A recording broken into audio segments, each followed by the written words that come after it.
الرحمن الرحيم. السلام عليكم ورحمة الله وبركاته. النهاردة هنعمل كاستر، واحنا الكمية دي هتكون 3 كيلو. 3 كيلو من اللبن.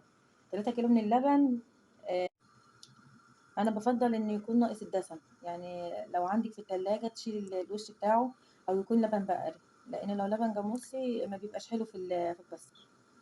فاللبن هيكون خفيف. لو عايزة تزوديه حبة مية، مثلا هي كيلو لنص كيلو مية، وبنحليه كويس ونضيف له كيسين فانيليا مثلا على حسب الريحة اللي انتوا حابينها.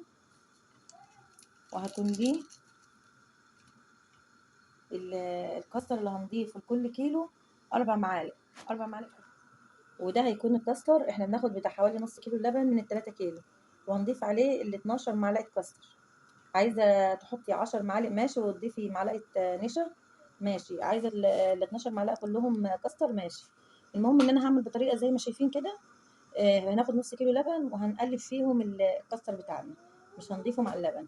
وهنحط اللبن زي ما انتم شايفين على النار كده لحد ما يوصل لدرجة الغليان. هو خلاص كده زي ما شايفين، خلاص يعتبر كده ان هو هيغلي بعد ما حليته وحطيت له الفانيليا. وكده هنبتدي بقى نضيف الخليط بتاعي كده، بتاع الكاستر واللبن. نقلب بقى جامد في المضرب. هنفضل نقلب نقلب نقلب، لان هو ايه، عشان ما يكلكعش معانا بالمضرب جامد كده. المهم ان احنا ايه، نخلي ايدينا فيه وما نخليهوش يتخن. احنا كده هنفضل نقلب فيه، واول ما ياخد معانا كده وتحس ان هو بيلف شويه، هنصفي عليه بقى.